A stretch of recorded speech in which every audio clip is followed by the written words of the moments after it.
ako ngayon, guys. Gagawa ako ng milk tea. Gusto ng mga bata. Tapos ito yung aking dahon ng sibuyas. Ayan, tumutubo na siya. Araw-araw tumutubo siya. Hindi ko alam kung kailangan ba itanim siya sa lupa para mabuhay siya. Siguro kasi may lupa-lupa. Patanim natin kay Daddy Ariel. Tapos ito yung mga basil, wansoy. Lagi ko kailangan yan sa bahay. Kaya ang bilis niyang masira. Ito yung mani. Lilinisin pa kasi masyado siyang malupa. May mga mani kasi malinis na walang lupa. Tapos ito yung aming uulamin mamaya. Parang beef gyudon, beef yakiniko. Ewan ko. O basta ganun. Tapos nagpapakulo na ako ng tubig for my pearl. Tapos maglilinis pa ako dito. Ang dami kong trabaho talaga, guys. Sobra. So ayusin ko muna to. Si Hachi, nakabantay ng. Ayun yung dalawang bata. Mamaya papaliguan ko na yan. Yung aking di ko pa natatanggalan. Baka mamaya or bukas. Tapos ito, ang aking lunch. Vietnamese lugaw. Ayan. Tapos ito yung pang fresh salad chicken, cabbage, basil, wansoy. Tapos ito yung Vietnamese patis. Fish sauce dip. So, kain tayo, guys. Kain! Hi! Hello! Today is the second day ng vaccine nila every 3 days for rabies vaccine. Dalawa na po sila nagva-vaccine kasi si ate Chloe, medyo nagalusan yung balat niya pero hindi dumugo. Pero kailangan vaksinan for safety, diba? Para hindi kami mapraning ni Daddy Ariel nyo na may mangyari sa bata, sa future, ganon. And alam ko naman safe si Hachi dahil alagang bahay siya. Ngayon, sabi nung yung license na nagva-vaccine, yes po. Yes po, pag nakagat ka daw ng aso, ayan, di ba si Chloe nakagat siya, bawal kahit sino man, inuman or kainan yung pagkain niya. Etong dalawang batang hilig mag-share sa lahat, sa drinks, sa mga candy, kuya lollipop, nagdidilaan pa sila, ice cream, ganon, sa mga straw. Kaya kailangan na rin i-vaccine sino ba to? Si Nathan. Pero sabi naman nung license na nag-vaccine, mas delikado daw yung mga pusa, mga stray dogs, gano'n, kasi hindi sila alaga. Yung mga pusa kumakain ng daga, tapos yung mga aso kung saan nagsusuot, gano'n. So, yun yung delikado. Pero for safety nga, ayan, mag-vaccine tayo. So, tara, vaccine time na naman nila. Uunahan pa, Alam mo, excited sila. Dito kami, sa Holy Cross lang to. Ayan.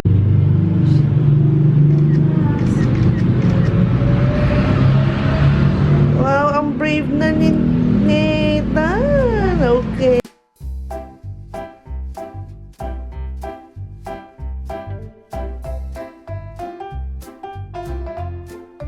Bye na kami, guys.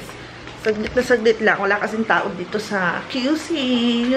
Nasa mga, sila. Oops. Nasa mga bakasyon. So, si Daddy Ariel, dahil kami mag-milk tea. Si Daddy Ariel, ayaw niya yung lasa ng milk tea. Pero, pinapagawan niya ako ng coffee with ice. Tapos, lagyan ko na lang daw ng pearl. I-try daw niya. Kahapon, guys, may nagbabalot sa amin sa labas. Nag-order ako sa kanya ng malilit na sisiw. Yung pala may mga days yun. Para gano'ng kalaki yung masisiw. Ako talaga, hindi ako kumakain ng sisiw. So, kahit maliit na yung sisiw, okay na sa akin. Ang hinahabol ko, yung sabaw nung balot tsaka yung itlog na pula. So, order ako ng 12 piraso. And ang bilhin niya sa akin, iwan ko lang daw nakatiwangwang sa labas. Huwag ko daw i-ref, mamamatay daw yung sisiw. And huwag ko rin patatagalin kasi araw-araw lumalaki yung sisiw. So, ayan, meron na akong balot. Favorite ko ang balot, kami ng mama ko. Ayan. So, gagawa na ako ng milk tea. Mga akong bruha. Hinahanap ko yung clip ko. Wala daw. So, grabe. Dito nagkakatubig siguro mga 4-5 ng madaling araw. Tapos ako nagigising ako 12. Pero syempre pagising ko hindi naman ako biglang bumabangon. Nag-check muna ng mga email, messenger, IG, kung ano-ano. Yan. Tapos pagbaba ko niyan, tuloy-tuloy na. Para akong robot na kailangan tuloy-tuloy kasi 5 o'clock or 6, wala nang tubig sa taas. Hindi na niya kaya umakyat. Dito sa baba, 7. So, kapos ako sa oras. Kaya ilang araw na ako pagising ko, dire-diretso maghugas ng plato, magligpit. Araw-araw ko ngayon naglalaba. Kasi natambakan din kami ng labahan. 6 kami nakatira sa bahay. So talagang mabilis mapuno ang labahin namin. Tapos, basta lahat ng may sa tubig, lahat yung ginagawa ko. Para kaming niya, Daddy Ariel, para kami may hinahabol na oras, para kami may taning sa oras, ganun yung feeling namin. Sobrang pagod na pagod kami. Bukas, ang atupangin ko naman, natapos ko na lahat ng labahan ko. Ayoko kasi nakikita dyan sa sa hallway namin ng hagdanan na tambak yung labahin. Nanggigigil talaga ako. Gusto ko isang basket lang. So, tinapos ko siya ng ilang araw, 3, 4 na araw. Ngayon, nadami kong 2 PM, gagawin ko din niya kasi mga bata, hindi pa sila masyado magaling magtupi ng damit. Naasaan ko na lang sila sa paglagay-lagay. Tapos bukas niyan, mga CR naman yung lilinisin ko. Or baka maglinis muna ako ng mga kwarto namin palit ng bedsheet. Grabe, nakakaloka. So, gawa ko muna si Daddy Ariel niya. Ito yung kape na galing Singapore. Ayan. Kung may mga kamag-anak kayo sa Singapore, kaibigan, pabili kayo nito. Ang mura lang naman nito. So, ito yung gagamitin ko. Sobrang sarap na sarap talaga ako. Pinauwi ko pa to sa kaibigan ng mama kong umuwi dito ng Pilipinas. Tapos naglalagay lang ako ng milk or soya milk. So, yan yung katerno niya. So, ito yung request ni Daddy Ariel. Titignan niya daw kung masarap. Kasi ang init, di ba? Ilang, halos 1 linggo na yung pumasok yung summer na talagang ang init. Talagang napapasabi akong init. Nakaraan, walang ganun sa amin. Kaya ramdam mo talaga na summer season na. Tapos ang aircon, hindi pa bihirang bihira lang kami nag-aircon. I mean, nag-aircon pero hindi nagtatagal yung aircon sa amin. Saglit lang. Sa gabi nga, 1 oras lang kami nag-aircon. Hanggang 2 oras, patay na yun. Hanggang tanghali na, hindi na kami nag-aircon nun. Ngayon, ay nako, halos wala nang patayan yung aircon. Pero pinapatay ko pa rin. Hindi naman siya pwede magtuloy-tuloy. At baka masira naman yung aircon namin. Kaya talaga ramdam ko na yung init. Nakakaloka talaga. Ayan, lagay ko lang yung coffee, maglalagay ako ng sugar. Ang tubig hindi sana nawawala. Marami pa sana akong matatrabaho. Tapos ngayon, wala tayong kasambahay, di ba? Tapos ganyan nga yung issue ko sa tubig. Kaya halos wala akong vlog, guys. Hindi ako makapag-edit ng matino. Mag-i-edit ako siguro mga 15 minutes lang. Kailangan ko ng bitawan kasi kailangan ko na magluto. Kailangan ko gagawin yung ganito, ganyan dahil nawawalan kami ng tubig. Pagkatapos ko naman, na ng trabaho ng bahay, wala na guys, lupay-pay na. Pagod na talaga ako. Pero, hindi pa ako inaantok kasi natutulog ako 2-3 ng madaling araw. Pero syempre, yung mga gusto ko namang gawin, no? Gantong oras hanggang gabi yan, hanggang 10. Ginagawa ko yung mga dapat gawin dito sa bahay. So, yung oras na parang 12 o'clock, yan na yung tahimik time, parang me time na. So, yung mga dapat kong gawin, iniisip, doon ko naman ginagawa, kaya inaabot ako ng 2 or 3 ng madaling araw. Dati nga, tulog ko pa niyan, sobrang umaga pa, pero binago ko na nga, gawa nung nagkakasakit na din ako. Hindi na rin maganda talaga nagpupuyat. And ganyan ang sitwasyon ngayon, na walang tubig, mas kailangan ko matulog na maaga para magawa ko yung mga gawaing bahay. Kasi nga ang tubig, hindi naman ako hihintayin ng tubig. Ano na yung tubig? Mawawalan na ng water. Ewan ko, sa inyo ba nawawalan ba kayo ng tubig? Kasi sabihan ko sa Novaliches, di naman sila nawawalan ng tubig. Dati nawawalan sila. Kami dito, taon-taon, every summer, nawawalan talaga. So, ayan, kita nyo ba? Pare-pareho lang naman. Pero iba lang talaga yung lasa niya. Sobrang sarap na sarap ako. Ano bang makwento ko sa inyo? So, ayun. Kaya kahit gusto kong maglagay ng video sa YouTube. Wala talaga, guys. Kasi 15 minutes lang. Tapos na, kailangan ko nang itigil yun. Pag-i-edit pa lang, guys, habutin ako ng swerte na maka 2 hours. Pero kadalasan 3 hours. Mahirap talaga pag YouTube yung ginagawa mo. Unlike sa Facebook, guys, madali lang. Mga 30 minutes lang, makaka-post na ako ng vlog. Kaya, nyo ako doon, i-follow nyo ako para madalas pa rin tayong magkita. Ayan, so, kahit gusto ko talaga, wala, pagod si Mami Yuki nyo. Tatanglata na, gusto ko na lang mahiga or mag-check ng ibang dapat kong gawin. Yung lakas ko para gumawa pa ng edit, di ko na kaya, wala ng powers. So, pasensya na guys. Ayan, may mga video naman ako na i-imbak, ganyan. Pero yung edit, wala akong time. So, yung gawin ko muna to, balikan ko na lang kayo later. Ito na yung aking Pearl na nagawa. Medyo sticky-sticky na naman siya. Sakto pag bagong luto, sobrang pilit. So, alagyan ko si Daddy ng Pearl. Si Daddy mo coffee. Coffee, ganyan.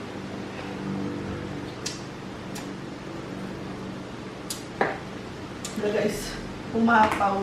Ano ko sinusundan? Human camera ka ngayon. Dami kong ganito, no? Yan, pang milk tea talaga namin to. So, napapuno yung papel ni Daddy. Bawasan natin. Ano nga, kasi parang sumobang dami yung gatas. Parang gatas na lang. Kung ano pa sa'yo, lalagyan ko siya na. Mami, gusto ko Kape pa. Wait lang. Okay na. O more kape. Kape. Kasi ano na nga siya. Magatas, guys. So, later na lang. Saan? Ayun, oh. Ano? Okay lang? Mami, Sakto lang yung tamis? gusto ko Yan, sila naman na may milk tea. Sarap? to. Apo. Winter melon yung flavor niyan, guys. Ayun. Luluto na lang sila ng fries. Ako mag-edit muna bago ako magluto ng dinner namin later. Ayan na, guys. O, maya-maya, 7, wala na yan. So, lalagyan ko na lang yan, tapos wala na. Sobrang nai-stress ako, guys, ngayon sa tubig namin. Nakakaloko. Ito na yung aking milk tea. At sila nabigyan ko na.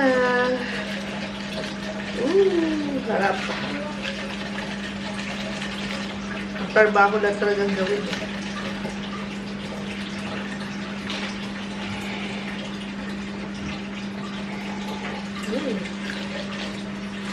Sarap.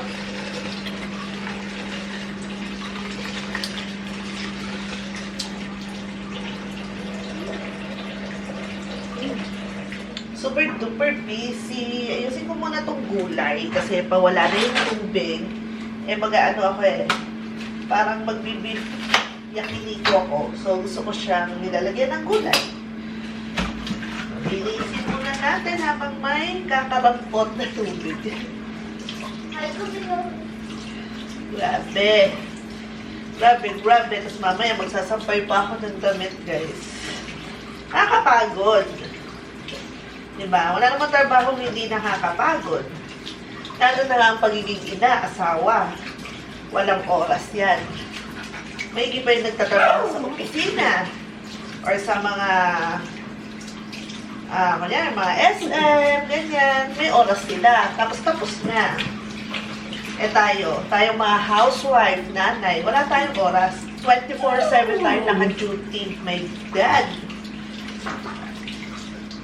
Diba? Yung tulog natin, yun yung pahinga natin. Hindi naman masyado nagre-reklamo. Pagod lang, pero hindi naman masaya naman ako at ako ang nagsisilbi sa pamilya ko. Diba? Bigyan ako ng chance na ako ang andito sa bahay lang ako. Kumikita kami ni Daddy Ariel nyo. Napagsisilbihan ko yung asawa ko. Hindi ko kailangan lumayo. So, swerte ko na nakikita ko mga bata ko lumalaki. Si Hachi, nakita niya itong gulay Naasikaso ko sila, napagluluto ko sila. Hindi katulad ng ibang parents, nasa luto din naman ako, di ba? Na kailangan ko lang magtiis na nasa malayo sila, lalo na yung mga nag OFW, ganyan. Diba? Hindi lang lumayo. Parang mama ko, ang kapalit, hindi niya kami nakakasama, hindi niya kami napagsisilbihan. Siyempre, kasiyahan din ng magulang yung mapagsilbihan yung anak at asawa nila. So, hiwain ko lang itong guys repolyo ko kasi gigisa ko siya. Gagawin ko sa buttered stir-fried vegetables para may gulay naman yung aking beef. Ay, mga bata, nagpa-fries na. Yan. Ang kanilang merienda, pero 6:30 na. Okay lang yan, wala naman silang mga pasok. Sa akin, ang fries ko plain lang. Plain? Sa kanila mga cheese.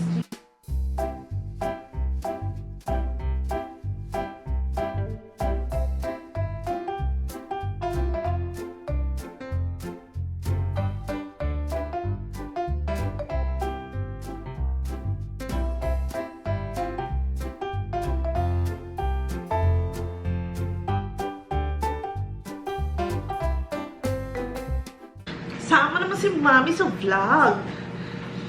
Naku, busy yung mga bata. Naka-window tayo sila ngayon. May mani, ayan. Yung half niya, binigay ko sa kapatid kong lalaki. Favorite niya. Guys, kain tayo, guys.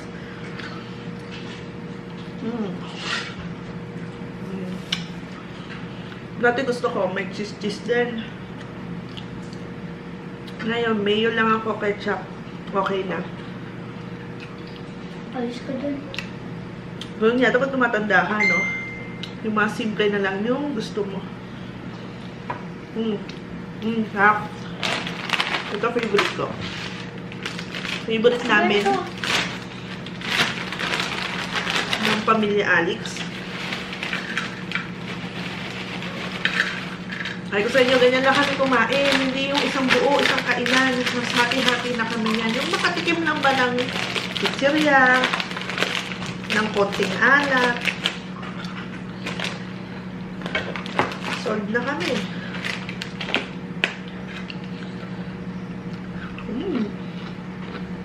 Hap. Masaya ng buhay, no? Simple lang. Ako gusto ko simple lang. Pero ayoko nang walang pera. Napaka-plastic ko naman. Sabi ko, simple lang. Kahit napaka-simple, hindi. May simple buhay lang. Pero gusto ko, marami akong pera. Siyempre, para nabibili ko yung mga kailangan namin, gusto namin pagkain, yung mga gusto namin puntahan, gano'n. Simple lang. Yung ganito, sama-sama kami lagi. Simple yung pagkain.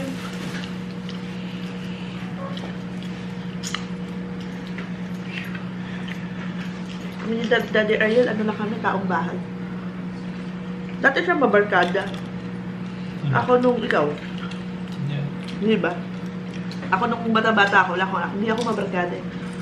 Taong bahay lang din ako.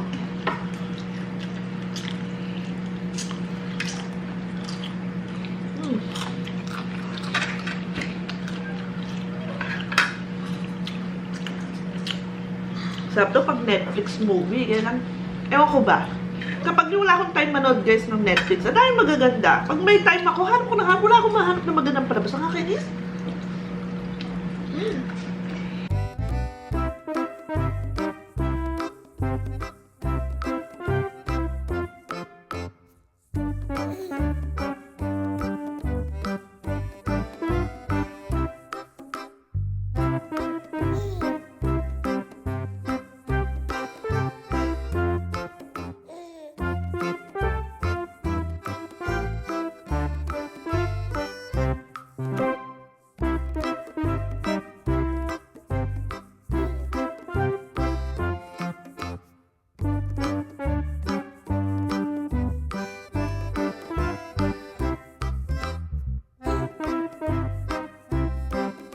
Nabili ko sa Shopee. Parang wala pang 60 pesos yan. So, tignan ko mamaya kung malinaw kasi ako ang videographer ni Daddy Char. Yung unang, pwede na. Zozo na. Nandito na yung omnibus. Parang 70 plus yung unan. Si Daddy, master niya yan. Yung magpunda. Ako nagmagawa ang punda.